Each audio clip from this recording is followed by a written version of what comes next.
Jésus, Barabbas est content, ne sachant pas qu'il est l'agneau rejeté parce qu'il est plein de péchés. Ça, il ne comprend pas ça.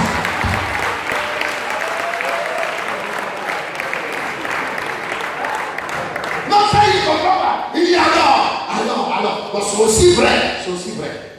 Parce que quand vous savez que Barabbas, ce nom signifie le fils du malin. Donc il faut aussi bien comprendre que Jésus avait déjà dit dans Jean chapitre 8, verset 44, que vous avez le tout père, le diable. Donc il était tout à fait nécessaire que quand le peuple va faire le choix, qu'ils choisissent leur frère. Ça c'est une affaire. Donc il pouvait choisir leur frère. Mais il faut bien voir que nous avons là l'agneau sans défaut et nous avons l'agneau avec défaut. Et l'agneau qui a des défauts sera disqualifié au profit de Jésus, notre agneau. Quelqu'un peut dire amen. Et là, nous pouvons donc parler au cœur de Jérusalem. Est-ce qu'on peut lire Ésaïe 40, verset 2? 1, 2 et 3. Parlez au cœur de Jérusalem et criez-lui que sa servitude est finie, que son iniquité est expiée, qu'elle a reçu de la main de l'Éternel au double de tous ses péchés. Ça, c'est ce que Dieu a fait. Jésus va faire, premièrement pour les habitants de la terre. Et quand il finit de le faire, il reste quand même le côté dommage et intérêt pour tous les actes que nous avons commis. Quelqu'un dit amen. Parce que pour les actes que tu as commis, c'est vrai que tu n'iras plus en prison, mais il faut que tu rembourses. Quelqu'un dit amen. Alors, il va donc décider de baisser les montagnes. Est-ce qu'on peut relire ceci ensemble? Luc 16, 5 à 7. 1, 2, 3. Et faisant venir chacun des débiteurs de son maître, il dit au premier, combien dois-tu à mon maître?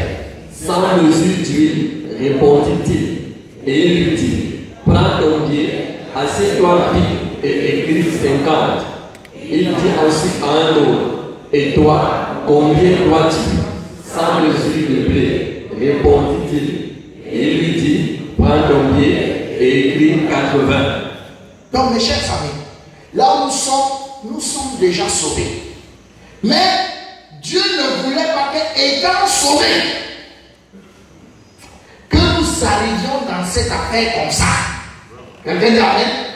Donc il a voulu. Écoutez un peu ce qu'il dit, ça c'est Jésus. Voilà les paroles de Jésus nous concernant. Lisons ensemble Matthieu 11, verset 21. 1, 2 et 3.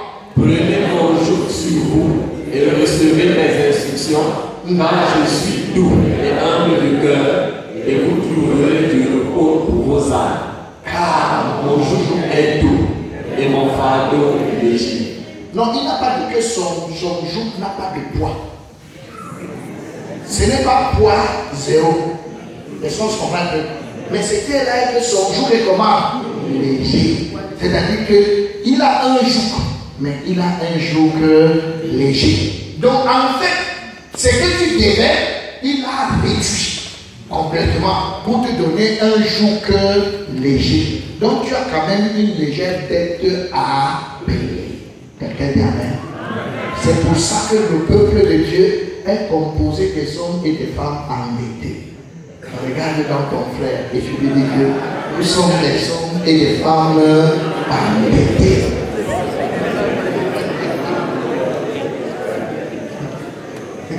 C'est pas trop cher, mais c'est quand même là. Quelqu'un dit amen? C'est pas trop cher, mais c'est là. Alors, vous savez, quand on lit ce texte, on se demande comment des gens peuvent dire qu'ils sont sauvés dans la vie. Et vous donnez de l'argent à quelqu'un et vous allez pour lui réclamer des choses. Est-ce que vous pensez que ça a un sens? Tu lui dois de l'argent et tu viens le taper au nom de Jésus, je te réclame, donne-moi ceci, donne-moi ceci. Mais tu es un endetté, monsieur.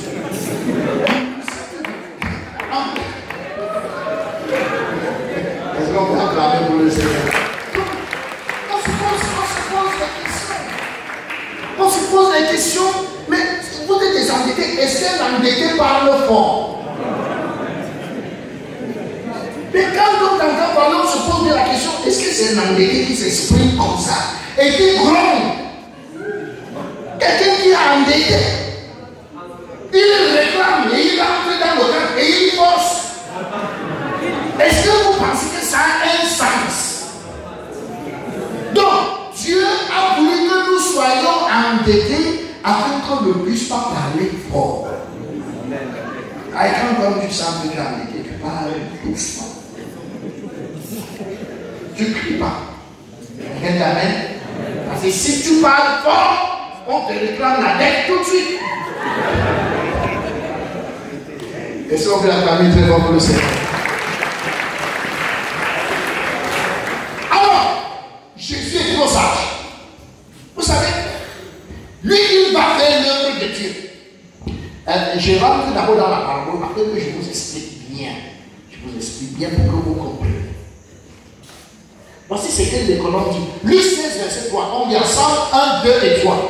L'économe dit en lui-même, que ferais-je, puisque mon maître monte à l'administration de ses biens. Travaille à la terre, je ne le puis. Mendier, j'en ai honte. Donc, mon voyez, Jésus, lui, il a fait le travail. Parce qu'après sa mort et sa résurrection, lui, il ne travaille plus. Il a déjà préparé les endettés. Les endettés vont faire le travail. Ça veut dire le travail pour lui. Et il n'a pas l'intention d'avoir honte. Il y a ton voisin, Jésus n'aime pas la honte. C'est pour ça que lui, il n'a pas envie. Mentir, il a dit qu'il ne peut pas. Quelqu'un dit amen. Travailler la terre, il ne travaille plus. Donc, les gens qui ont l'impression que, et qui continuent à chanter que Dieu va encore le faire, lui, il n'est plus là pour faire ça. Donc, il a fini le travail et il a mis tout dans les endettés. Et ce sont les endettés qui travaillent pour lui. Ça, il n'est pas choqué que les gens chantent, il le fera. Bon, ils sont toujours au futur. Hein? Ils sont toujours au futur. Un endetté ne parle pas au futur. Parce que on doit régler sa tête. Quelqu'un peut dire amen. Alors, bienvenue dans le Seigneur. C'est pour ça que nous avons la grâce que nous n'allons plus au profit, nous n'allons plus jamais être condamnés. Mais nous devons quand même être conscients de ce que quelqu'un a réduit notre dette. Et il a dit, bon, vous ne payez pas tout de suite. Ne me payez pas tout de suite. Mon patron s'est attrapé avec tout cet argent. Donc, je vous mets dans l'église. Vous allez me payer ça là-bas.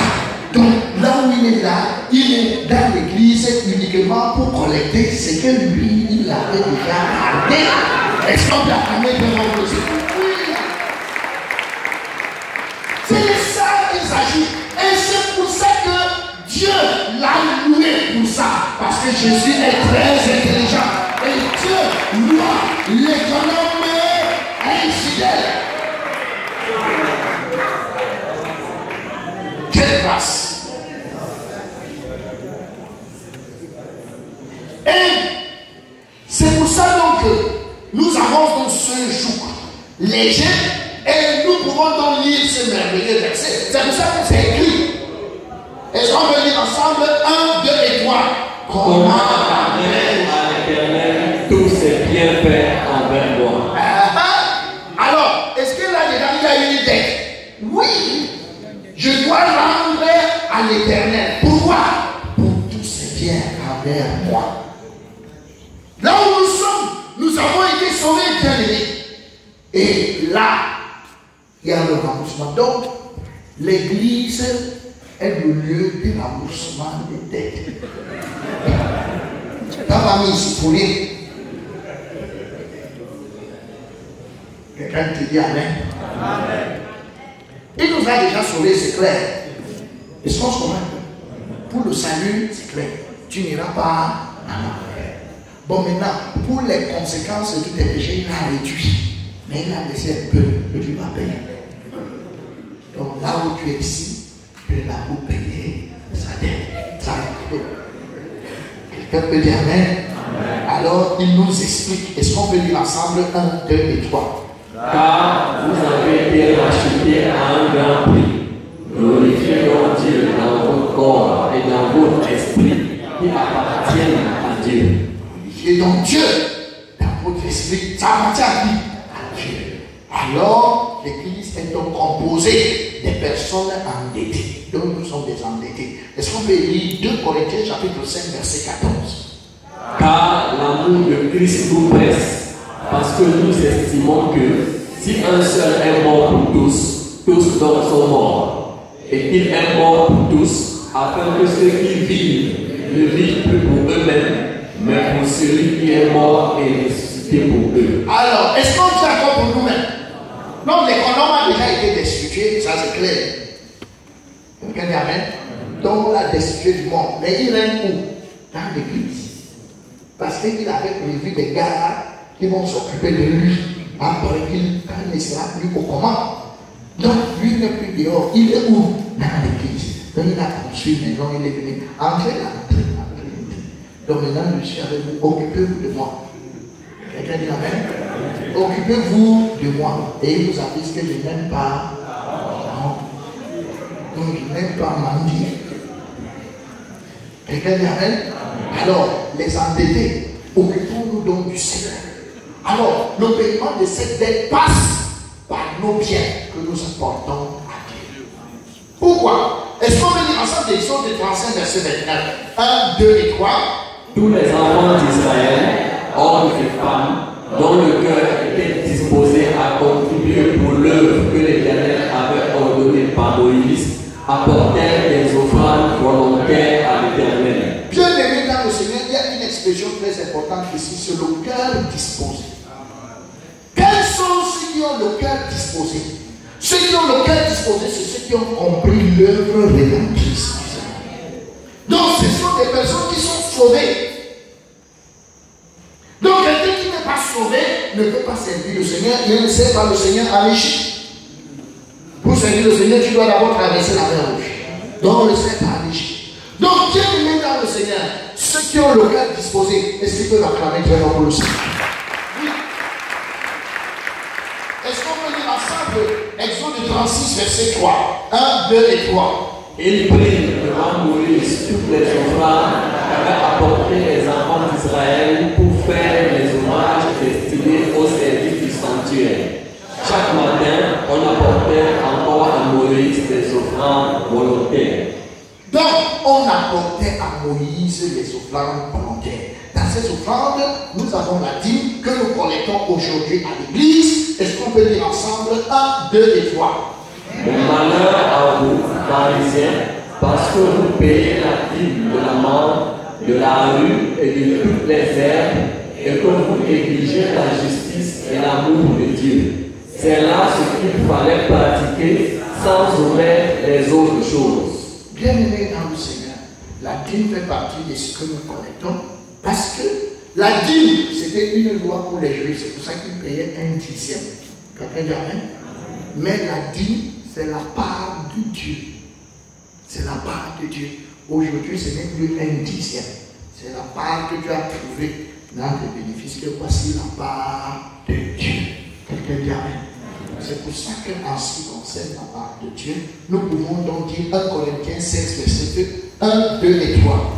Que chacun de vous, le premier jour de la semaine, mette à part chez lui ce qu'il pourra, selon sa prospérité, afin qu'on n'attende pas mon arrivée pour recueillir les dons. Est-ce qu'on peut dire amen? Donc c'est la part de Dieu que tu mets à l'écart.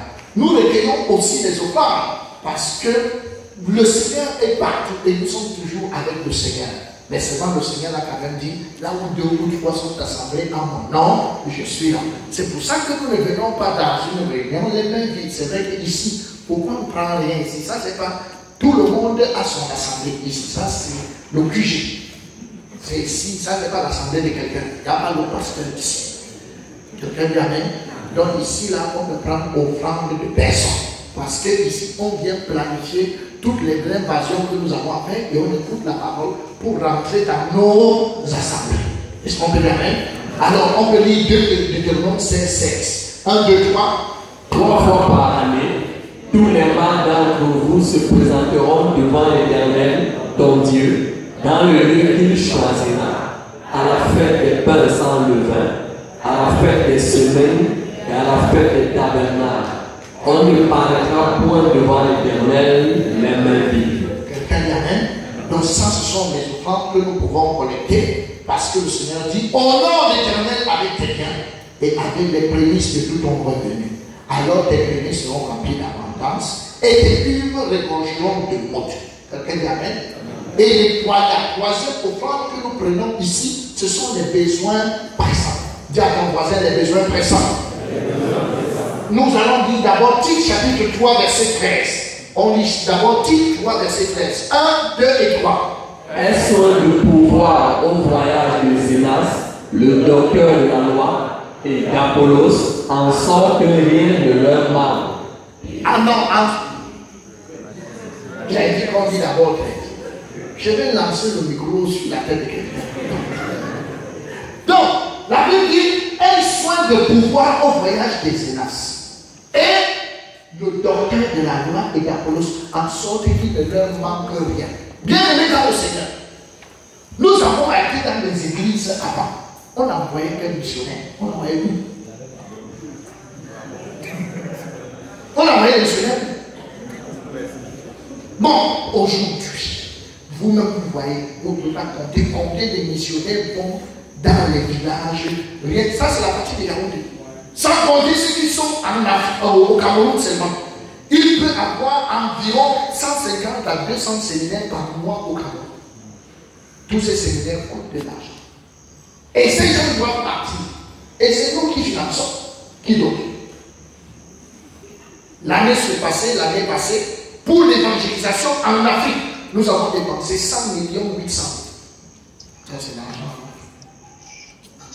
Donc, vous pensez que, est-ce qu'on va prendre un avion quand les missionnaires s'en vont? Ils vont par avion. Et il n'y a pas un avion Air Foi. Si tu ne viens pas à la foi, c'est bon. Alors, imaginez-vous qu'on envoie notre missionnaire et qu'il arrive, comme les banques étaient arrivées à Madagascar, et qu'il doit mettre 3 jours sans manger. Et qu'il va te voir un pasteur païen et aveugle et lui demande de l'aider. Vous-même, vous pensez que Jésus aime les choses comme ça? Ça, c'est des choses de la honte. Ça, et il n'aime pas la honte. Quelqu'un dit amen? Ou bien quelqu'un va faire un séminaire quelque part et il demande de l'argent aux gens à qui fait le séminaire. Ce n'est pas faisable. C'est pas faisable. Parce que quand tu es sauvé, tu es le Père. Et ceux qui ne sont pas sauvés, s'ils seront sauvés, ils deviennent les enfants. Même s'ils sont pasteurs. Et dans la Bible, c'est au Père de pouvoir pour les enfants. Et non aux enfants de pouvoir pour le Père. Quelqu'un dit amen? On lit ensemble, quelqu'un va lire dans la Bible de Corinthiens chapitre 12, à partir du verset 14. Il faut qu'on répète ça plusieurs fois pour que ça entre là-dedans. 2 Corinthiens 12, verset 14. Quelqu'un n'a pas trouvé? Voici pour la 3e fois. Je suis prêt. Non, ta voix ne porte pas l'esprit. 2 Corinthiens 12, verset 14. Oui. Voici pour la 3e fois, je suis prêt à aller chez vous. Oui. Et je ne vous serai point à charge. Je ne vous serai point à charge. Car ce ne sont pas vos biens que je cherche. Ce ne sont pas vos biens que je cherche. C'est vous-même. C'est vous-même. Ce n'est pas en effet Oui. aux enfants à amasser pour leurs parents, Oui. mais aux parents pour leurs enfants. Quelqu'un dit amen. Donc, les enfants n'amassent pas. C'est le Père qui prépare tout le séminaire. Toi, quand tu as été sauvé, on ne t'a rien demandé. Ça veut dire que quand tu as fait pour que les autres soient sauvés, tu ne leur demandes rien. Si tu demandes quelque chose tentative, l'escroquerie. Et là, c'est clair que Jésus n'aime pas les choses de la mort. C'est pour ça que nous donnons les besoins pressants. Et les besoins pressants se donnent chacun dans son assemblée. Et vous avez dit que ça, ce n'est pas l'assemblée de quelqu'un. Quelqu'un dit amen. Moi, j'ai mon assemblée, j'ai mon pasteur. Voilà. Ça, c'est mon pasteur. C'est dans mon assemblée que je paye les dîmes. Donc, je suis ici le pasteur de Pâques, mais dans mon assemblée, je suis un fidèle. Si on me donne pas la prière, je ne prie pas. S'il ne me programme pas pour un séminaire, je ne prêche pas. C'est vrai qu'il ne me programme pas depuis près de 2 ans. J'ai seulement dit que Dieu soit témoin.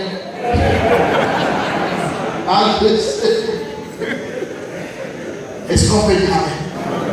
Donc, Dieu nous a accordé de le faire.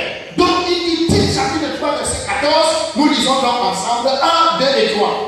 Il faut que les nôtres aussi apprennent à pratiquer de bonnes œuvres pour subvenir aux besoins pressants, afin qu'il ne soit pas sans produire de fruits. Donc, nous avons des besoins pressants. On nous appelle à toute heure. Il y a un standard. Quand on appelle à toute heure, nous bénissons le Seigneur parce qu'il n'y a aucun prédicateur qui hésite. Ils font des séminaires qui partent de 18h à 5h du matin. Il y a d'autres séminaires qui vont du matin jusqu'au soir. Donc il y a des séminaires de toute espèce. Quelqu'un peut dire amen? Et bien aimé dans le Seigneur, il y a tous ces pays. Nous avons déjà envahi 35. Mais l'Afrique compte encore des pays. Et on ne peut pas laisser comme ça. Tu penses que qui ira missionner, c'est nous. Donc si tu ne peux pas voyager, c'est ton argent qui aide que le missionnaire parte sur place. Est-ce qu'on peut dire amen? Et ça, c'est un autre côté que nous devons payer. Dis à ton voisin, tu dois payer tes dettes. Moi, je n'arrive pas à comprendre comment quelqu'un qui est endetté, il peut bien manger chez lui et il dort. Et il parle fort et il a l'appétit. Ça ne se comprend pas. Un endetté, il mange la viande au lieu de manger le bistaga et payer sa tête. Quelqu'un dit amen? Oui, ça c'était un pas. Ce soir également, nous voulons voir le paiement de cette dette passe par l'exercice du pardon dans notre vie de tous les jours. Tu as des dettes à payer en ce qui concerne le pardon. Et je m'en vais t'expliquer. Et on va lire ici une tragédie. Cette tragédie, c'est compliqué quand je lis ce texte. Est-ce qu'on peut lire ensemble Matthieu 18, du verset 23 au verset 26. On lit ensemble 1, 2 et 3. C'est pourquoi le royaume des cieux est semblable à un roi qui voulut faire rendre compte à ses serviteurs. Quand il se mit à compter, on lui amena un qui devait 10 000 talents. Comme il n'avait pas de quoi payer, son maître ordonna qu'il fût vendu, lui, sa femme, ses enfants et tout ce qu'il avait, et que la dette fût acquittée. Le serviteur, se jetant à terre, se prosterna devant lui et dit: Seigneur, aie patience envers moi, et je te paierai tout. Et lui de compassion, le maître de ce serviteur le laissa aller et lui remit la dette. Il lui remit la dette. Qu'est-ce qui va se passer par la suite? On est ensemble, 1, 2, 3. Après qu'il fut sorti, ce serviteur rencontra un de ses compagnons qui lui devait 100 deniers. Il le saisit et l'étranglait en disant: Qu'est-ce que tu me dois? Son compagnon se jeta à terre, le suppliait, disant: Aie patience envers moi et je te paierai. Mais l'autre ne voulut pas et il alla le jeter en prison, jusqu'à ce qu'il eût payé ce qu'il devait. Ses compagnons, ayant vu ce qui était arrivé, furent profondément attristés et ils allèrent raconter à leur mère tout ce qui s'était passé. Alors le maître fit appeler ce serviteur et lui dit: Méchant serviteur, je t'avais remis en entier ta dette parce que tu m'en avais supplié. Ne devais-tu pas aussi avoir pitié de ton compagnon comme j'ai eu pitié de toi? Bien-aimé dans le Seigneur, ce texte nous interpelle en tant que peuple de Dieu. Et je voudrais nous dire, nous avons été sauvés, mais dans cette affaire du salut, nous sommes entrés dans quelque chose de très compliqué. Si on n'est pas vigilant pour chaque jour comprendre comment ça fonctionne à l'intérieur, là où tu es, Dieu a dit qu'il a réduit, il n'a pas tout à payer. S'il doit te faire payer le reste de tes dettes à l'heure actuelle, je ne sais pas si tu vas t'en sortir. Quelqu'un dit amen. Ça veut dire quoi concrètement? Oui, tu n'iras pas en enfer. Mais ça veut dire que si dans la vie, tu avais violé la vie de quelqu'un, bon, tu es né de nouveau, c'est bon. Mais normalement, on peut aussi violer la vie. C'est ce que ça veut dire. Non, tu n'iras pas en enfer. Mais c'est que ça devrait être réglé. Hein? Ça veut dire dommage, et on doit même ajouter là où tu es assis là. Bon, mais toi tu vis comme un escroc. Tu dis, si j'avais même su que j'allais être sauvé, j'avais fait de beaucoup de péchés pour être sauvé. Donc tu dors même et tu regrettes.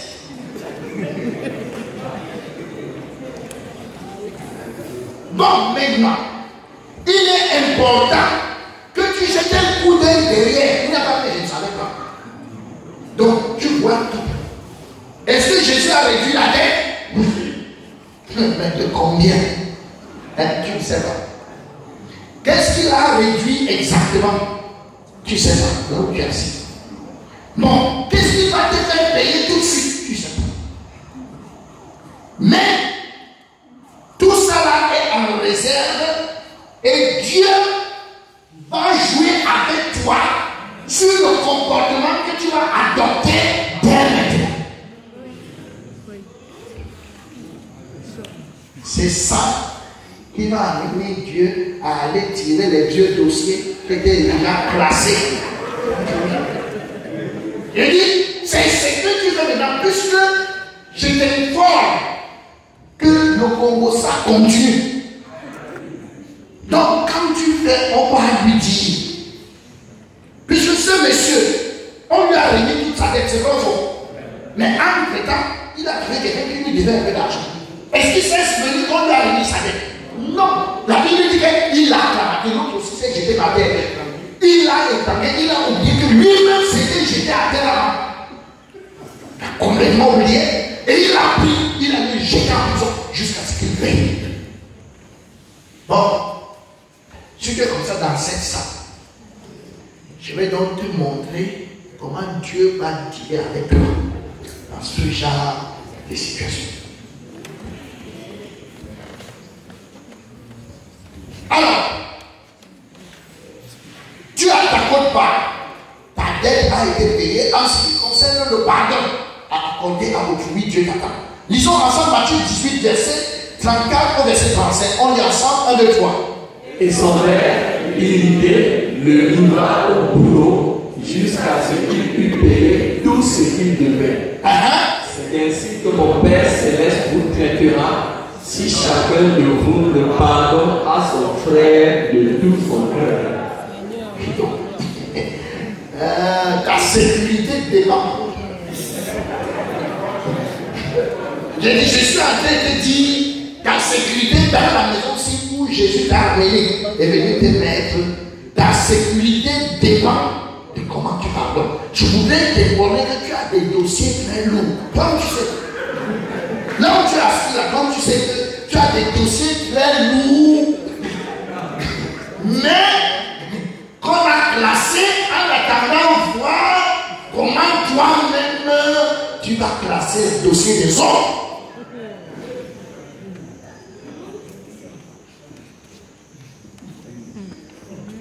Il a dit, ça c'est Dieu qui l'a dit.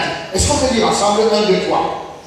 C'est moi qui ai fait cette transgression pour l'amour de moi. Et je ne me souviendrai plus de péchés. Ça là, c'est pour aller en enfer. Ça, c'est le côté pénal de ce qui devait t'envoyer en enfer. Il ne se souvient plus. Donc, ne sois pas la défense et puis que tu peux aller en enfer. Est-ce qu'il y a quelqu'un qui peut aller en enfer? En fait, moi je peux plus aller en enfer. Je peux pas mettre la main au feu pour toi.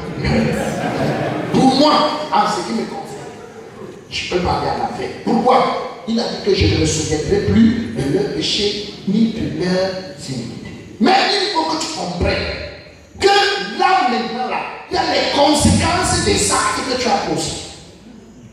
Et ça relève de Dieu.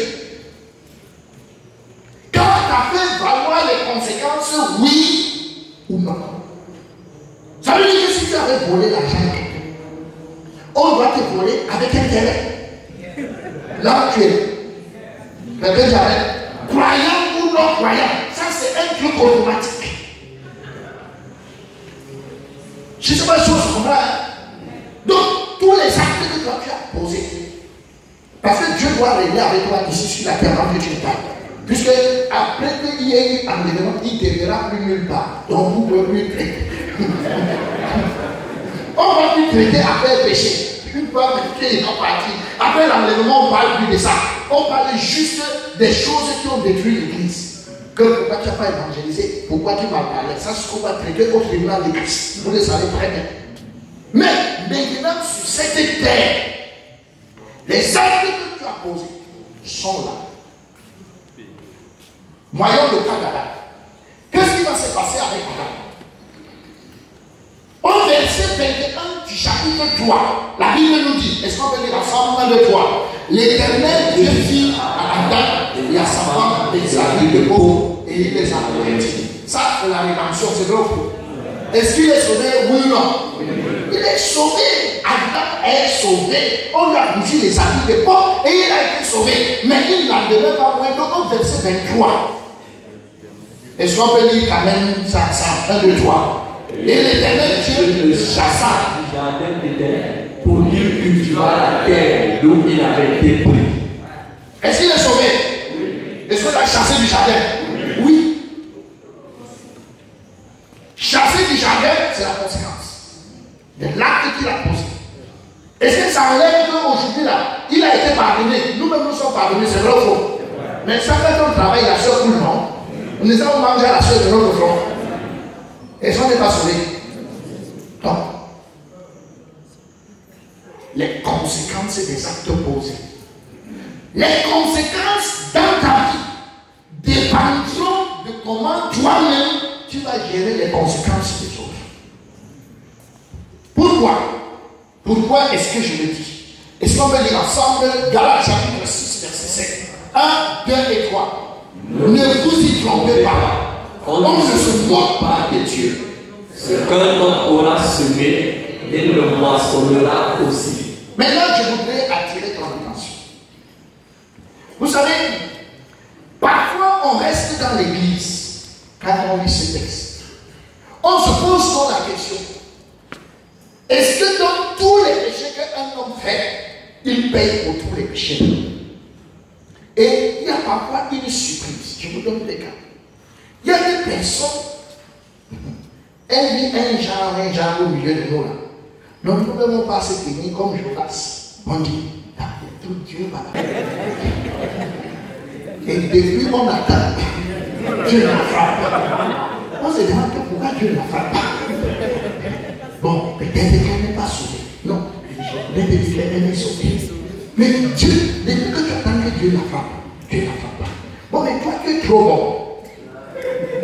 Et tu ne poses pas les mauvais actes. Mais toi tu vas de frappe en frappe.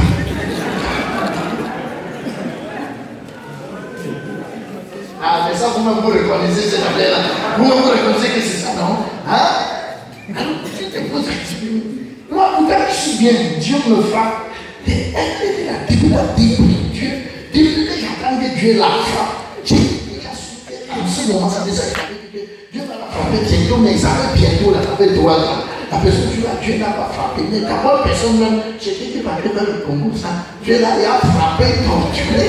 Et tu te demandes, mais ça, comment Dieu traite les choses et qu'il ne voit pas? Et Dieu est en train de soucis de Dieu. Avec ces sacs à part de soucis que tu as, pourquoi Dieu n'a pas encore frappé tel? Et qu'est-ce qu'il attend là depuis? Parce qu'il devait corriger de telles individus afin que ce soit un exemple à l'église. Bon, alors que toi qui pourtant viens, alors même que tu es en train de parler, c'est même pas que Dieu frappe à la maison. Et tout ça là, tu es même déjà trop triste.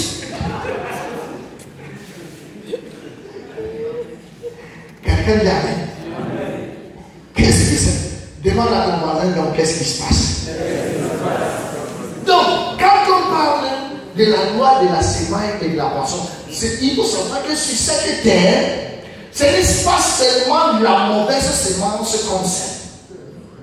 Il y a aussi la bonne semence. Ça veut dire quoi? Si je pardonne aux gens des choses compliquées, qu'est-ce que ça veut dire en retour? Ça veut dire que Dieu également en retour des mêmes pardons. Est-ce qu'on peut acclamer pour ça? Alors, qu'est-ce qui se passe avec notre type? Notre type ne se comporte pas très mal. Mais il a quand même des vieux dossiers qui sont gardés depuis.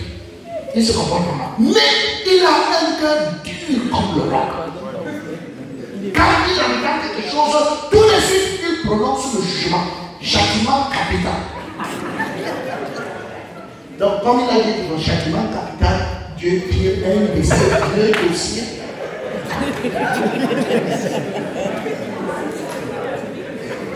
Et on y a. Par contre, l'autre qui est en train de lutter dans une situation qui ne s'en sort pas, quand vous allez causer de très près avec cette personne, vous allez vous rendre compte de combien cette personne a un cœur. Un cœur qui se lamente pour les autres, qui voit sa situation et qui est toujours en train de plaider pour que Dieu pardonne et pour que Dieu l'aide et qu'en lui-même il est prêt à pardonner. Quand quelque chose arrive, il dit il faut laisser ma soeur, ce n'est pas très grave, ça va passer, il faut laisser ma soeur. Quand tu lui, ça veut dire qu'il fait bien, mais vous n'êtes pas au courant. La seule chose que toi qui regardes, Dieu lui-même dit laisse-moi, je tire ton propre dossier et qu'on essaie de voir. Mes chers amis, on est dans un truc trop compliqué, c'est la paix. Là où Dieu nous a amenés. Il est mieux que tu saches comment ça fonctionne. Pourquoi? Lisons ensemble ce texte 1, 2 et 3. Ne jugez point, afin que vous ne soyez point jugés. Pourquoi? Car on vous jugera du jugement dont vous jugez, et non vous mesurera avec la mesure dont vous mesurez. Est-ce que c'est moi qui dis? Donc quand tu mesures, ça veut dire dès que tu sors une mesure, on te mesure d'abord avec. C'est pas que quand tu as sorti une mesure, on va mesurer le truc que tu parlais. Non. Dès que tu sors la longueur, Dieu dit ton Dieu dossier et il te mesure. Quelqu'un dit Amen. On va voir ça ensemble. Lisons d'abord ce texte. 1, 2 et 3. C'est ainsi que mon Père Céleste vous traitera. Si chacun de vous le pardonne à son frère de tout son cœur. Bon, maintenant, revenons sur terre et prenons un cas pratique. C'est déjà là. Hein?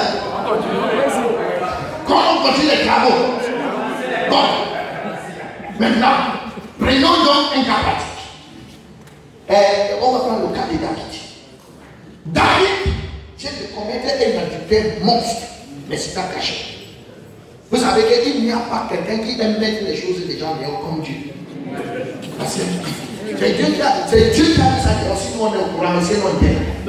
Donc le premier dit même qui répand les choses, les secrets des gens.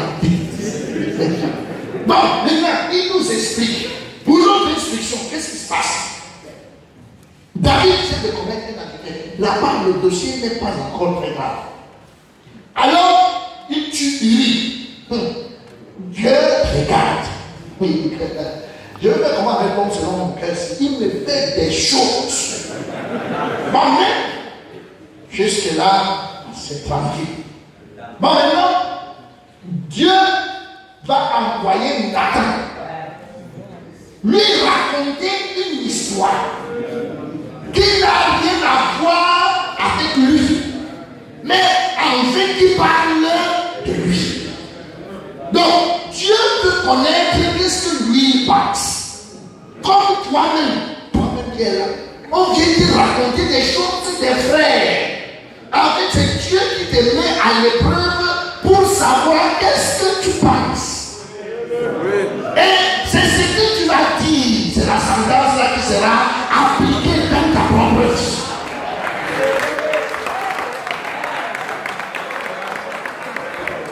Est-ce qu'on peut lire ensemble, je vous en prie? 1, 2 et 3. L'Éternel envoya Nathan vers David, et Nathan vint à lui avait dans une ville 2 hommes, l'un riche et l'autre pauvre. Le riche avait des brebis et des bœufs en très grand nombre. Le pauvre n'avait rien du tout qu'une petite brebis qu'il avait achetée. Il la nourrissait et elle grandissait chez lui avec ses enfants. Elle mangeait de son pain, buvait dans sa coupe, dormait sur son sein et il la regardait comme sa fille. Un voyageur arriva chez l'homme riche et le riche n'a pas voulu toucher à ses brebis ou à ses bœufs pour préparer un repas au voyageur qui était venu chez lui. Il a pris la brebis du pauvre et l'a apprêtée pour l'homme qui était venu chez lui. Écoutez, ça c'est l'histoire. Bon, nous allons voir beaucoup plus. Voyons l'attitude de David. La Bible dit d'abord, première des choses, la colère. La colère de David. Il a oublié que là où lui-même il est là, il a endetté. Donc, la colère de David s'enflamma violemment. Quand nous-mêmes on voit souvent, quand tu t'énerves, quand tu suis un dossier, on se demande est-ce que toi aussi tu as endetté? La colère de David s'enflamma violemment contre cet homme. Et il dit à Nathan. Il commence, il introduit son propos. L'Éternel ne dit pas. Ça c'est pour montrer que c'est nous. Nous sommes très proches de l'Éternel. Et il dit, l'homme qui a fait cela mérite la mort. Et il rendra 4 brebis pour avoir commis cette action et pour avoir été sacrifié. Voilà. Est-ce qu'on peut acclamer très fort?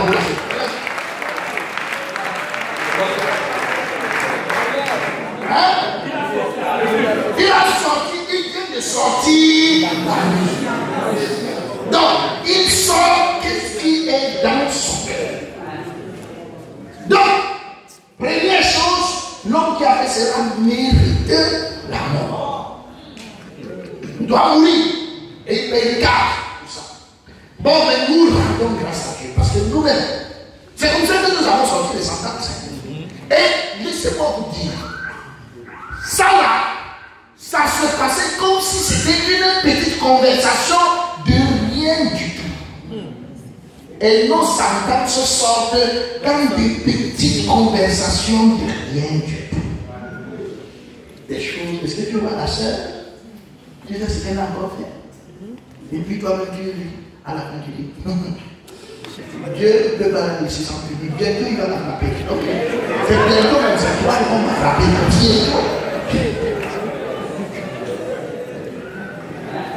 Et c'est pour ça que plusieurs qui sont sauvés se posent la question de pourquoi il y a parfois des châtiments successifs.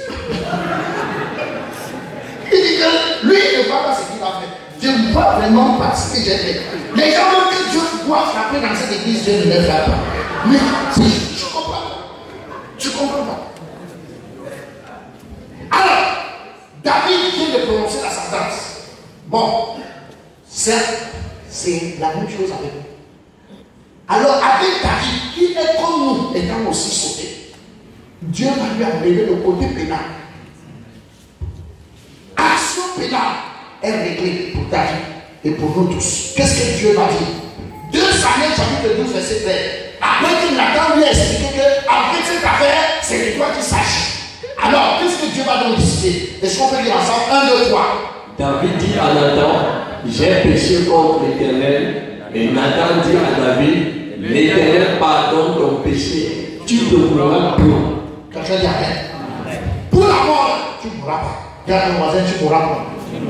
Donc pour nous, la seconde mort est totalement enlevée. Mais là où on va traiter avec Dieu, c'est sur les conséquences de cet acte. Et Dieu va lui en citer 4. Il lui dit, mais parce que tu as blasphémé les ennemis de l'Éternel en commettant cette action. Première chose, quoi? Le fils qui t'a aimé.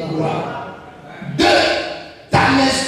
Et ainsi parle l'Éternel. Voici, je vais faire sortir de ta maison le malheur contre toi. Et je vais prendre sous tes yeux tes propres femmes pour les donner à un autre qui couchera avec elle à la vue de ce soleil.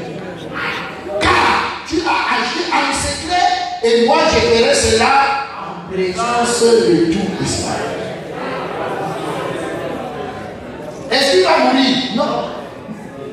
Mais voilà l'enchaînement qui sera dans ça. Bien aimé dans le Seigneur.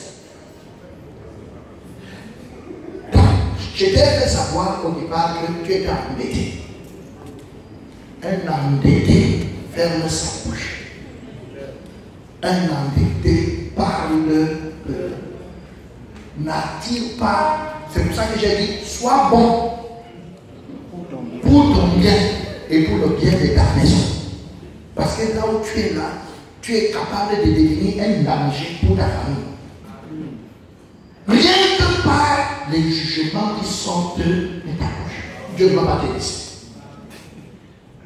Quand tu auras jugé, c'est comme ça que tu seras jugé. Quand on te raconte l'histoire de quelqu'un, écoute, cherche la bonne sémence. Prends le recul et cherche ce qui est bon. Même si ce n'est pas ça que ton cœur pense. Mais cherche. On se comprend. C'est-à-dire que, puisque c'est que ton cœur pense, tu n'as pas encore saigné. Tu sais quand tu fais sortir. Donc là, quand ça va passer, vaudrait mieux que tu dises, même si tu ne penses pas, pour ton bien et pour le bien de ta maison. Nous sommes ici avec des papas, des mamans. Tu n'as pas encore vécu jusqu'à la fin pour dire que toi tu as fini. Si toi tu as fini, tes enfants n'ont pas fini. C'est que, comment on appelle, David a dit, ça va attaquer son premier fils, le fils qu'il a eu. Celui-là mourra. Bon, lui, il meurt quoi? À cause du père. Je voudrais te dire, tu es un danger si tu ne comprends pas bien les Écritures. Nous ne sommes pas dans les machins du dehors, nous sommes plus dans le pentecôtisme. Nous sommes dans l'église de Dieu. Et c'est pourquoi il prend soin de nous enseigner. Pour nous permettre que chacun, avec le Saint-Esprit qu'il a, qu'il sache, quand il ouvre la bouche, au bâti. Je crois que pour ce soir, il a voulu que chacun qui est invité ferme sa bouche. Et que le bavardage précoce s'arrête. Bon, mais je n'ai pas fini. Continue. Je voulais voir avec vous le cas de Mardoché. Et on va voir prochainement le cas de Mardoché d'Aman pour comprendre davantage ces choses. Mais c'est très important. Bien aimé dans le Seigneur. Ce texte, pendant que moi-même je le préparais, j'ai été énormément challengé et c'est là que j'ai compris beaucoup de choses. Parce que je connaissais bien Galates 6-7, mais je ne savais pas exactement qu'est-ce qu'on frappe, qu'est-ce qu'on ne frappe pas. Je ne savais pas que c'est moi-même qui décide de me faire frapper. Ou bien même qu'on frappe les enfants. Ou qu'on frappe ma femme, ou bien qu'on frappe ton mari, ou qu'on frappe ton père, ou qu'on frappe tel. En tout cas, on va toucher les gens que tu aimes. Dieu est fort dans ça. Lui, tu ne peux pas cacher les gens que tu aimes. Il travaille comme dans la secte. Donc, les gens acceptent quand même la personne que tu aimes. Et c'est sur lui qu'il va travailler. Donc, si tu aimes les gens pour ton bien et pour le bien de ceux qui t'entourent et les gens qui te sont chers, la chose que Dieu revoit les jugements, revoit ta bouche. Ne t'amuse pas avec les petites blagues où tu prononces des jugements dans la vie des gens.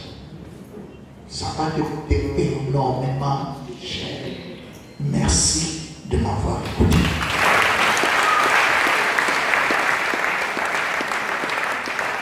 Notre Dieu et notre Père, nous te disons merci pour la grâce que tu nous accordes de pouvoir écouter ta parole. d'être encouragé, d'être fortifié, même quand tu nous reprends. Nous savons que c'est pour notre bonheur. Nous comprenons beaucoup d'erreurs par lesquelles nous sommes passés, mais aujourd'hui nous voulons te dire merci. Merci Seigneur parce que tu nous équipes afin que nous te soyons utiles. Merci grandement dans le nom précieux de Jésus-Christ. Amen. Amen. Bonsoir à tout le monde. Il nous accorde ce privilège de prêcher cette parole. Amen. Malgré toute l'opposition, malgré les injures, malgré la persécution, mais nous voulons nous rendre compte que nous sommes acharnés à prêcher cette parole. Ça aussi, c'est l'œuvre du Saint-Esprit et nous pourrons rendre grâce à Dieu pour ça. Et non seulement nous prêchons ici au Cameroun, mais nous prêchons aussi dans tous les autres pays en Afrique. Et face à cette grande responsabilité que le Seigneur nous a accordée, de prêcher cet évangile en Afrique, cela nécessite des hommes compétents. Et je crois que tu es cette personne compétente que Dieu nous a donnée. Le pasteur Emmanuel est parti pour la Guinée-Conakry. Ça fait environ 3 jours. C'est que 3 jours, une semaine. Bon, en tout cas, il est en Guinée-Conakry. Il a besoin de beaucoup de prières. Il est arrivé en Guinée-Conakry, sa valise est restée. Bon, ça l'a rejoint plus tard. Nous avons également le pasteur Thierry. Il est où? Voilà, il est rentré du Sénégal, où il a 5 jours. Et il s'apprête parce que une mission, une convention se prépare en Guinée équatoriale. Nous bénissons le Seigneur parce qu'il y a une bonne partie des frères du Gabon qui seront là. Mais on s'apprête à y aller. Il faudrait commencer, il faudrait prier pour ça. C'est probablement dans la date du 24, 25, quelque chose comme ça. Bientôt, les billets d'avion vont augmenter. Et nous avons l'urgence d'acheter tous les billets d'avion avant la haute saison. Vraiment, c'est... On prie le Seigneur de nous aider. Tu as commencé. Je ne sais pas pourquoi Jésus ne me vient pas.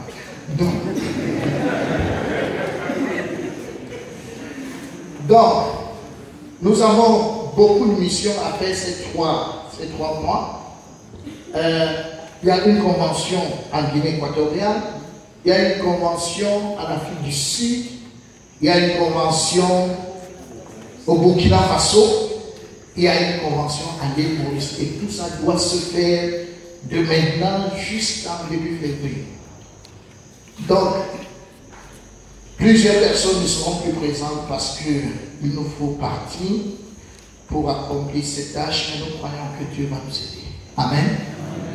Vous savez, avant, on croyait qu'on a déjà trouvé pasteur prédicateur dans la ville de Yaoundé. Avec le Cameroun, nous avons environ 238 pasteurs, mais jusque-là, ce n'est pas suffisant. La moisson est rare, il y a peu. Donc, en Afrique, ils sont 672. Mais jusque-là, ce n'est pas suffisant. Nous prions le Seigneur afin qu'il nous donne davantage de moissons. Amen. Ce soir, bien-aimés dans le Seigneur, nous allons partager le repas de ce soir. Si vous permettez, nous allons prier. Notre Dieu et notre Père, nous te sommes infiniment reconnaissants pour cette grâce immense que tu nous accordes de nous retrouver ici encore en tant que des enfants, ceux-là qui vont au ciel. Merci grandement parce que c'est un privilège que de t'appartenir. C'est un privilège que d'être sauvé. C'est un privilège que d'être un citoyen céleste. Nous qui allions en affaires il y a de cela peu de temps, il t'a plu de nous faire changer de direction pour nous amener au ciel. Nous sommes heureux pour ça. Et merci Seigneur pour toutes ces personnes, ces pasteurs qui sont sauvés ça et là, ces frères, ces hommes et ces femmes que tu sauves ça et là dans cette République. Nous te disons merci pour ce privilège d'appartenir à cette 5e race. Seigneur, nous sommes heureux. Et à une soirée comme celle-ci, nous voulons que tu nous accordes les mots qui portent, afin que nous puissions comprendre ta parole et également que tu apportes une oreille pour percevoir. Pense à ceux qui n'ont pas pu être là et communique-leur la même grâce, Seigneur, par les audios que nous aurons. Merci grandement pour ce moment. Au nom puissant de Jésus-Christ, nous avons prié. Amen. Est-ce qu'on peut aller ensemble? Jean 17, verset 3. 1, 2 et 3. Or, la vie éternelle, c'est qu'ils le connaissent, toi le seul Dieu, et celui que tu as envoyé, Jésus-Christ. Or, la vie éternelle, c'est qu'ils te connaissent. Toi, le seul vrai Dieu, et celui que tu as envoyé, Jésus-Christ. Vous savez, Dieu nous a aidés dans cette nation parce que si nous disions aux gens que nous prêchons Jésus, ils allaient croire que nous parlons de la même chose. Mais Dieu a voulu que, au lieu de dire que nous prêchons Jésus, on a déclaré que nous prêchons Moïse et le prophète. Alors pour eux, Moïse et le prophète, c'est inadmissible, c'est pas faisable. Mais nous rendons grâce à Dieu parce que, en fait, dans Moïse et les prophètes est inclus tout ce qui est nécessaire pour la vie, pour le salut d'un homme. Mais il y a que quand on est sauvé qu'on s'en rend effectivement compte. Bien aimé dans le Seigneur, je ne vous dirai jamais assez. Chaque fois que je vous vois, je dis toujours que je suis l'homme le plus heureux. Parce que le 3 juillet 2010, moi je ne voyais pas d'autres sauvés. Et quand on va prêcher pour la première fois, quand je vais prêcher pour la première fois, et que je vais voir des personnes être sauvées, être dans la joie d'avoir été sauvées, et voir ce que le Seigneur a fait aujourd'hui en 9 ans, et ce qu'il va faire en cette 10e année, nous ne pouvons que rendre grâce au Seigneur. Est-ce qu'on peut dire amen? Vous savez, la convention 2020, quand je pense à ça, ce qui va se passer, Dieu seul sait. Quelqu'un dit amen. Que quelqu'un dise à son voisin convention 2020. Donc tout ce qu'on va faire là pour l'examen, on est en train de se préparer. Ça dit que, vous savez, dans ma tête, nous sommes les juges dans la cité. Il n'y a pas de rassemblement quelque part sans aller leur dire ce que Dieu pense. Ça, ils doivent le savoir. Et que les gens soient faux parce qu'ils ont trouvé bon d'être faux. Mais nous allons prêcher cette parole jusqu'au bout. Qu'est-ce qui se passe encore?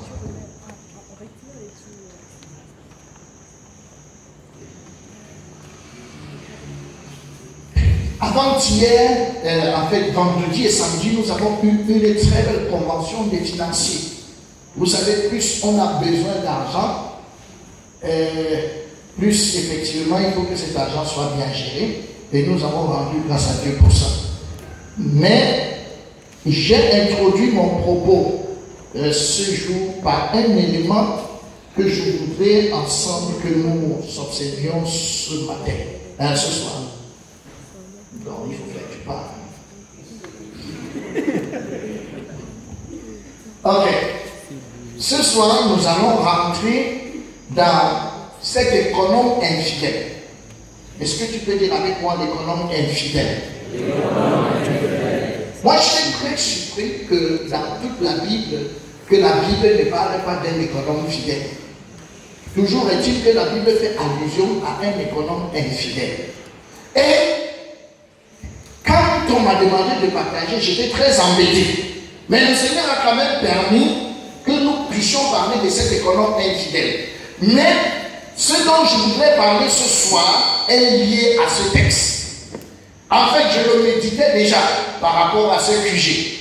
Et comme on m'a interpellé pour intervenir, j'étais obligé de passer par là. Et alors ensemble, nous allons parler de cet économe infidèle. Et je voudrais qu'ensemble nous lisions Luc chapitre 16, du verset 1 au verset 2.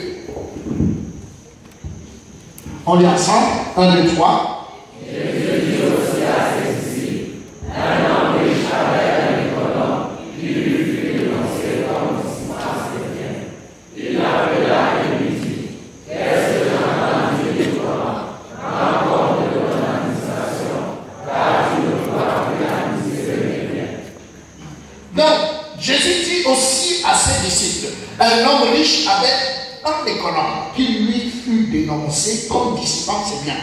Et il l'appela et lui dit, qu'est-ce que j'entends dire de toi? Rends compte de ton administration, car tu ne pourras plus administrer. Et on lit le verset 3 à 5, 1, 2 et 3.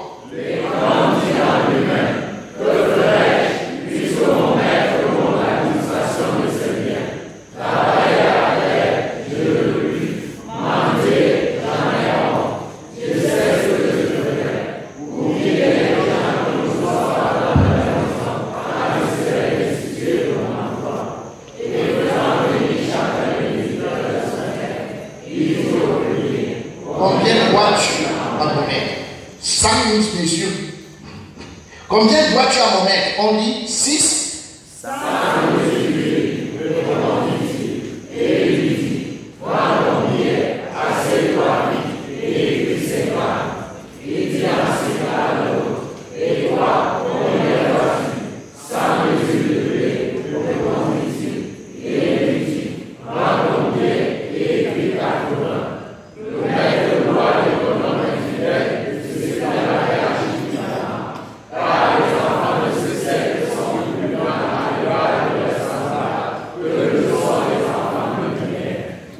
Est-ce qu'on peut dire amen? Donc, en fait, dans ce texte, c'est le dernier verset qui nous intrigue. Ça nous intrigue parce que nous sommes face à un économe infidèle, un économe qui est en train de dilapider les biens de ses maîtres, de son maître, et qu'à la fin du texte, la Bible nous dit que son maître le loua. Ça veut dire en quelque sorte que son maître l'a apprécié d'avoir comploté avec les gars qui lui donnaient de l'argent. Est-ce que ça a un sens? Et c'est justement là où se trouve le nœud de cette affaire. Est-ce que je viens de dire amen? Comment un maître peut être satisfait? Et c'est même ça qui m'a intrigué. Le maître loua l'économe infidèle. Est-ce qu'on peut dire ensemble que le maître loua l'économe infidèle? Le maître loua l'économe infidèle. Alors, bien aimé dans le Seigneur, il est important pour nous de passer à un décryptage. Et je voudrais vous dire, quand vous lisez les Écritures, non, passons d'abord au décryptage. Alors, quel est donc ce maître et quel est donc cet économe infidèle? Pendant que nous sommes donc en train de lire avec attention, on se rend compte que cet économe infidèle ne peut être que Jésus-Christ. Bon, c'est vrai que là, il y a un souci. Alors, nous allons donc entrer dans le décryptage. Qui est le maître de la maison? Jean chapitre 13, verset 3. Est-ce qu'on peut lire ensemble ceci? 1, 2 et 3. Jésus, qui savait que le Père avait remis toutes choses entre ses mains, qu'il était venu de Dieu et qu'il s'en allait à Dieu. Jésus est venu de Dieu. Et étant venu dans ce monde, Dieu lui a remis toutes choses. Il est devenu l'intendant, il est devenu l'économe. C'est lui qui gère. Il gère tout. Dieu lui a dit, le monde est là, il gère ça, regarde, c'est toi qui gères ça. C'est vrai ou c'est faux? Alors, il a donc eu la gestion du monde entier, qu'il a bien commencé à gérer. Si vous voulez un autre texte qui prouve qu'il est au commande de toutes choses, Jean chapitre 3, verset 35, nous pouvons le lire ensemble. 1, 2 et 3. Le Père aime le Fils, et il a remis toutes choses entre ses mains. Alors, s'il a remis toutes choses entre ses mains, ça veut dire qu'il est qui? L'intendant ou encore l'économe. Donc celui qui gère. Le Père a remis toutes choses entre ses mains. Et peut-être quand vous allez bien lire les Écritures, vous allez vous rendre compte que pendant que Dieu gère les choses, la Bible dit, au commencement était la parole était avec Dieu et la parole était Dieu. Alors, Dieu va gérer le monde. Vous savez, il y a 3 séquences dans la Bible. La gestion du monde par Dieu, la gestion du monde par Jésus et la gestion du monde par le Saint-Esprit. Alors, Dieu va gérer le monde lui-même, mais le capital pour gérer le monde, c'est la parole de Dieu. C'est pour ça que pendant que Dieu gère le monde, on peut voir dans les Écritures, ainsi parle l'Éternel. Testament. C'est ainsi parle l'Éternel. Alors, quand Jésus arrive et qu'il lui confie toutes choses, ainsi parle l'Éternel s'arrête. Est-ce qu'on peut acclamer pour ça? Bon, c'est vrai que nous on est très étonnés. Parce que ça n'aurait pas de sens. Si Jésus est en train de rendre le ministère quelque part, et on entend qu'il y a ainsi parler l'Éternel dans un autre quartier qui est en train de se faire, ça veut dire que Dieu lui-même a décidé de faire le désordre dans cette œuvre. Mais quand Jésus arrive, il a dit, vous avez appris qu'il a été dit, mais moi je vous dis, parce que c'est maintenant moi qui suis aux commandes. Quelqu'un peut dire amen. Et ainsi parler l'Éternel, c'est arrivé. Vous savez, quand quelqu'un vous dit que Dieu vient de lui parler, je vous ai dit, même fois, c'est pas faux. C'est vrai. Mais la question de savoir quel Dieu. Parce que le seul vrai Dieu, lui, sa première caractéristique, c'est qu'il ne parle plus. Pourquoi il ne parle plus? Parce qu'il a un testament.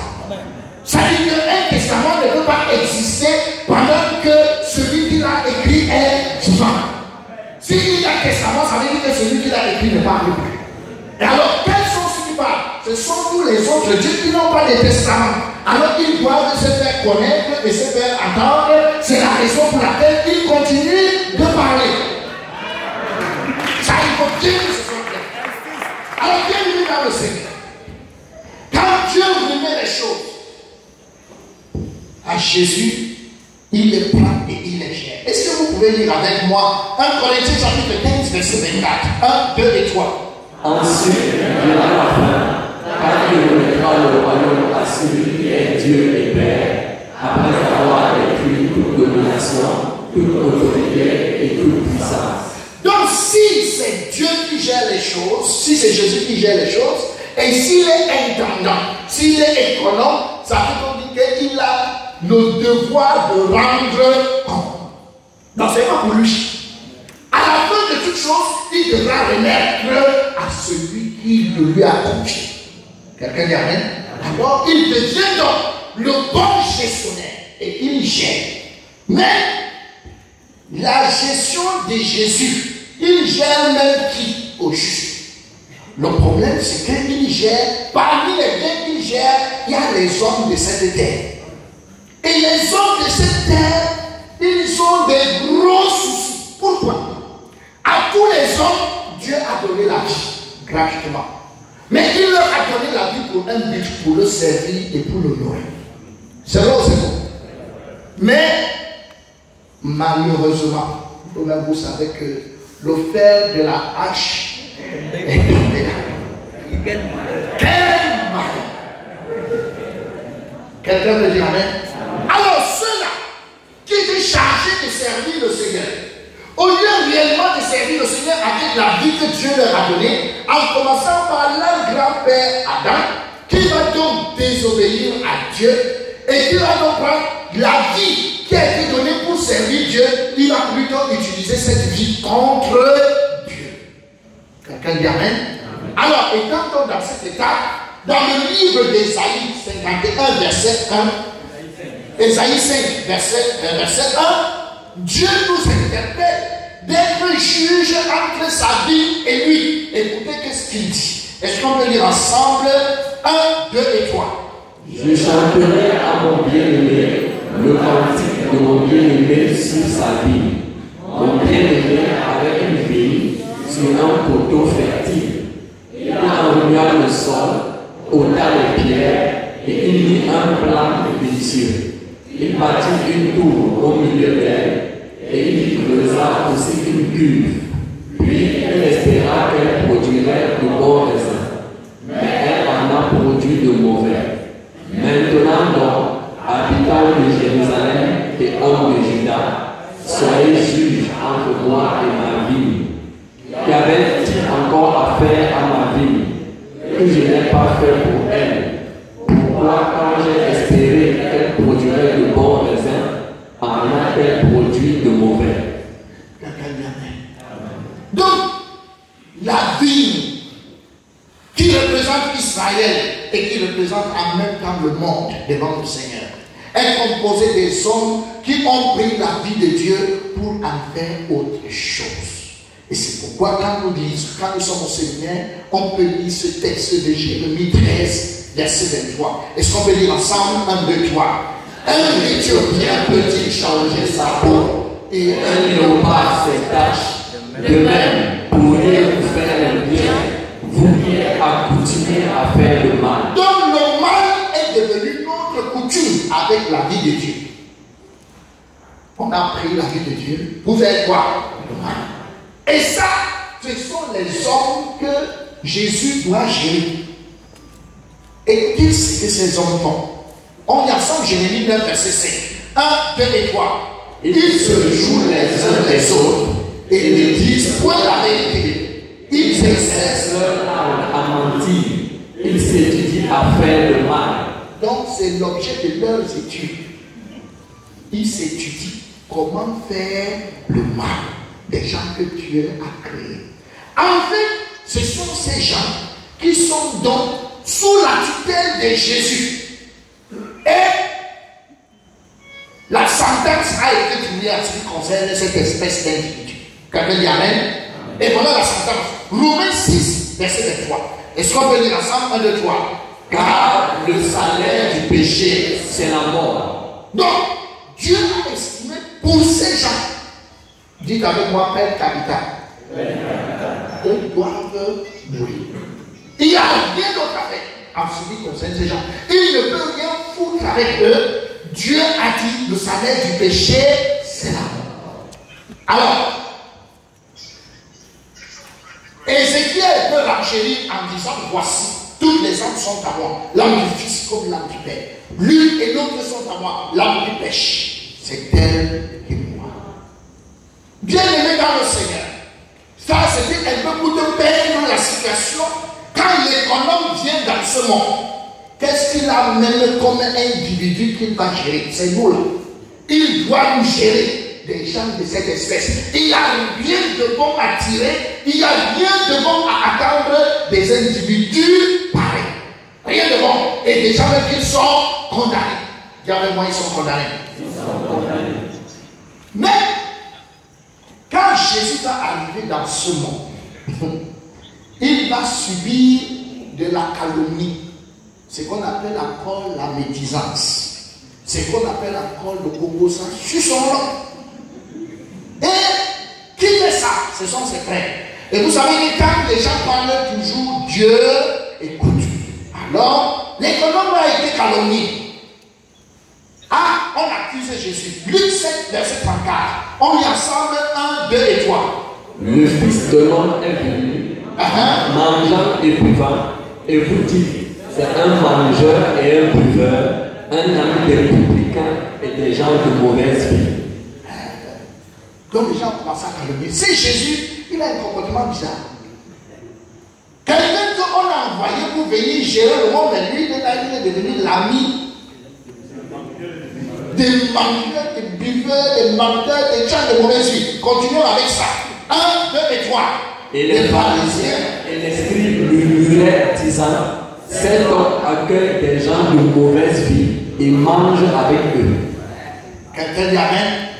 Donc, ça c'est Jésus ou c'est pas Jésus? Il mangerait les gens de mauvaise vie. Vous savez que l'économe dans la parabole, qu'est-ce qu'on a dit? On l'avait sûrement calomnié.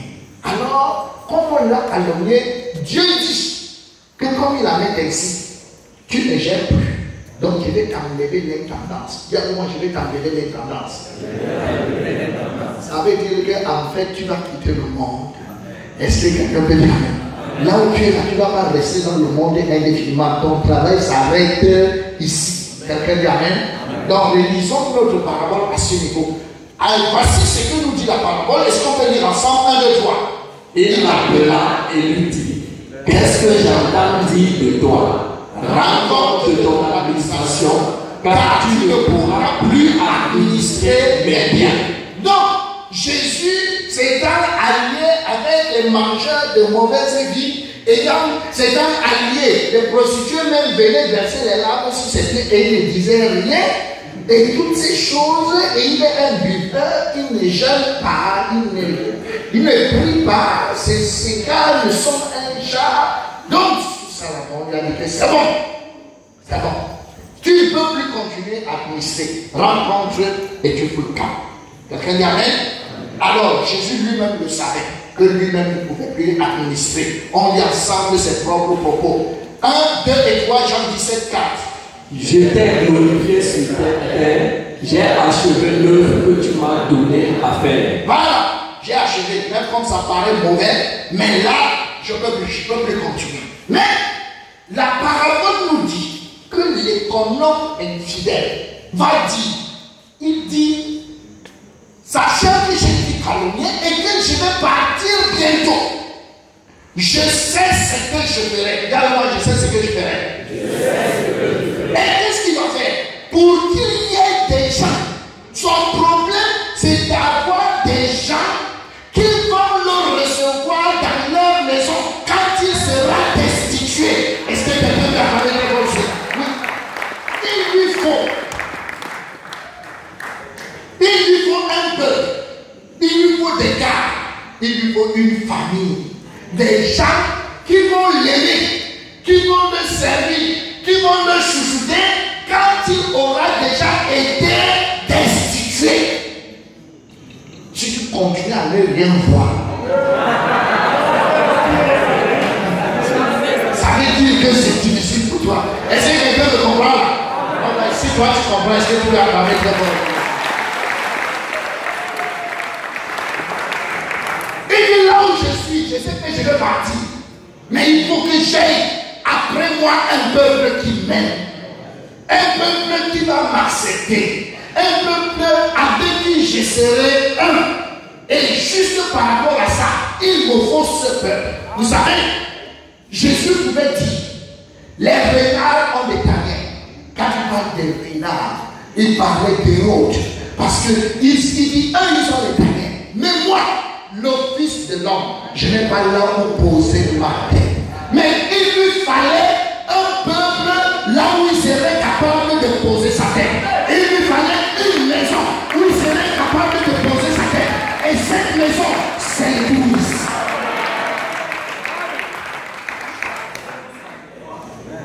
Il a dit, je sais. Et il ne pouvait avoir ce peuple que quand il est pris là. Alors, il commence le travail.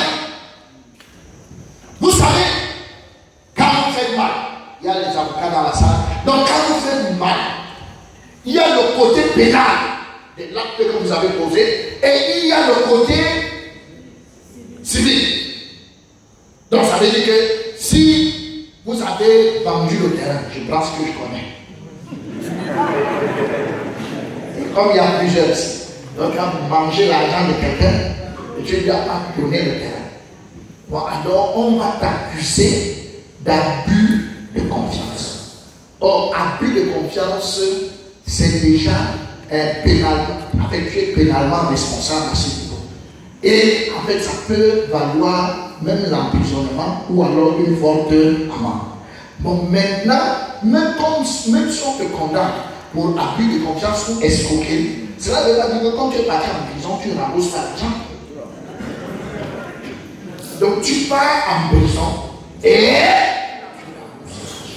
alors, quand Jésus regarde cette affaire, il sait, vous savez, c'est que je suis en train de dire, il faut que je vous montre le verset pour vous montrer ces deux choses. Donc, parce qu'il faut qu'on soit d'accord par rapport aux Écritures. Est-ce qu'on peut lire Matthieu 18, du verset 29 au verset 30? 1, 2 et 3. Son compagnon, se jetant à terre, le suppliait, disant, aie patience envers moi, et je te paierai. Mais l'autre ne voulut pas, et il alla le jeter en prison, jusqu'à ce qu'il eût payé ce qu'il devait. Alors, il devait de l'argent, est-ce qu'on lui a dit rembourser seulement? Non, on l'a jeté en prison. Et comme il était déjà en prison, on a dit que non, comme il est déjà en prison, on le laisse. Non, il va en prison et il paye. Quelqu'un dit amen. Alors, bien aimé dans le Seigneur, nous tous, dans cette salle, nous faisions partie des êtres humains condamnés à mort. Le salaire du péché, c'est la mort. Donc, ça, c'était notre lot. Et ici, c'est la mort éternelle. Quelqu'un dit amen. Donc, nous avons la mort éternelle comme le côté pénal. Et en plus de ça, pour toutes nos actions que nous mettons, nous avons besoin également de restituer. C'est vous comprenez? Ça, c'est dans quoi on était. Mais Jésus, dans sa vie là, il a dit qu'il sait ce qu'il va faire. Comme il sait ce qu'il va faire, il a commencé à appeler les gens. Tu devais combien? 100 fois. Et il a écrit 50. Tu devais combien de temps? Donc, à tous les hommes, nous tous qui méritions la mort, il a décidé d'enlever d'abord la mort éternelle dans notre dossier. Il a décidé d'enlever la mort éternelle afin que notre sentence soit complètement dépénalisée. Il n'y a plus le côté pénal. De telle manière que les gars avec qui il va traiter ne partent plus jamais en enfer. Est-ce que quelqu'un est avec moi? Donc, le Seigneur a décidé d'enlever le côté pénal en portant toutes nos iniquités. Est-ce qu'on peut dire ensemble 1 Pierre chapitre 2 verset 4? 1, 2 et 3. Il a pris sur lui nos péchés et les a portés dans son corps sur le gibet, pour que nous soyons morts pour le péché et que nous puissions mener une vie juste. Oui, c'est par ces blessures que vous avez été guéris. Bienvenue dans le Seigneur, quelle grâce! Quelle grâce! Le Seigneur nous a tellement aimés. Vous savez, quand on voit Moïse et les prophètes, vous-même vous savez, afin que nos péchés soient pardonnés, Dieu lui-même, dit avec moi, Dieu lui-même, il a décidé de quitter sa position de Dieu. Il quitte sa position de Dieu. Pourquoi? Est-ce qu'on peut lire ensemble dans nos têtes Hébreux 9, verset 22? D'après la loi, est purifié avec du sang. Et sans effusion de sang, il n'y a pas de pardon. Celui qui dit pardon des péchés, qui fasse attention, il n'y a pas de pardon.